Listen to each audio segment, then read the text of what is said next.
Pemirsa, kita bergabung bersama rekan Pradev Kumar dan juru kamera Tirta Wijaya serta Amelia Arsiti Ajron dari ruang sidang Pengadilan Negeri Jakarta Pusat untuk mengetahui jalannya persidangan rencana perdamaian kreditur dan debitur yang telah dimulai sejak pukul 9 pagi tadi.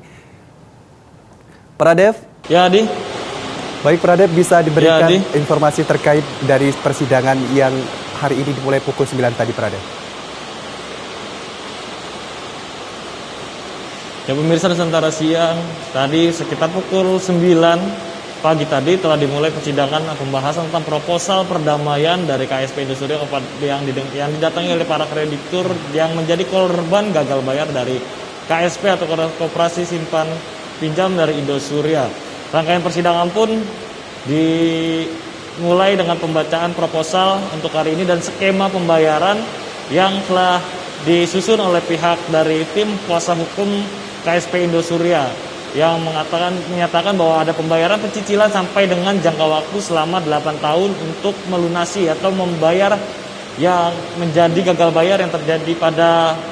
para korban yang menjadi nasabah di KSP Indosuria AD. Dan rangkaian persidangan pun berjalan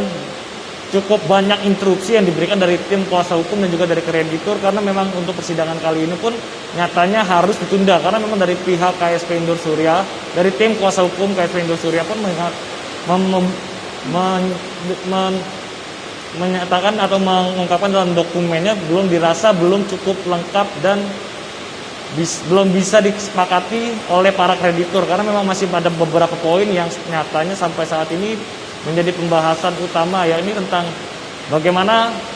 pertanggungjawaban KSP Indosuria, apakah jaminan-jaminan yang akan diberikan ketika nanti adanya pencicilan, apakah nanti masih ada DP atau seperti apa. Jadi memang persidangan hari ini pun masih banyak poin-poin yang juga belum diulas tentang masalah ras, apakah ras yang terjadi ini pun masih belum bisa dijawab secara terperinci. Tadi pun pihak lawyer atau kuasa hukum dari Indosuria mengatakan bahwa dana 9 triliun yang itu yang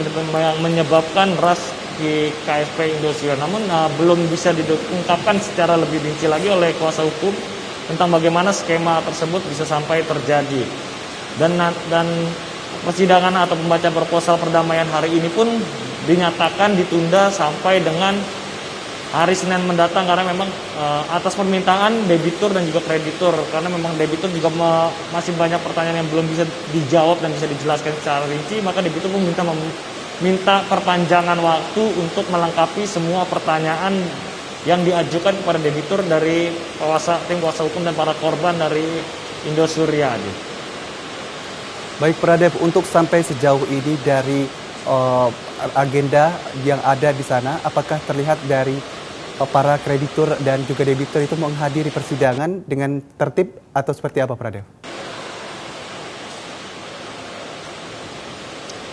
Untuk selama masa persidangan tadi yang dimulai pada pukul 9 pagi tadi, suasana persidangan pun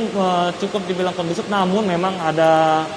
over kapasitas muatan yang telah diselenggarakan yang sudah disiapkan oleh Pengadilan Negeri Jakarta Pusat, yang dimana pada awal pagi tadi pun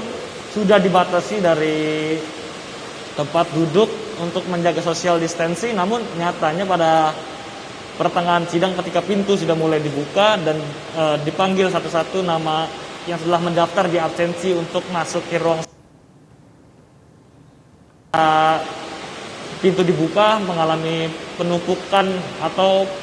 banyak sekali para korban yang masuk ke dalam ruang sidang yang tidak ke bagian tempat duduk, terpaksa harus rela berdiri demi menyaksikan rangkaian atau menyaksikan pernyataan dari kuasa hukum KSP Indosuria. Dan juga dalam untuk tim hukum pun ada saling intrusi yang terus diberikan kepada hukum dari KSP Indosuria karena memang dinilai belum bisa memenuhi standar proposal perdamaian secara rinci dan belum bisa disetujui untuk melakukan pengambilan voting. Jadi harus ditunda sampai dengan Senin depan nanti. Baik, Pradev, terima kasih atas informasi yang disampaikan. Selamat bertugas kembali.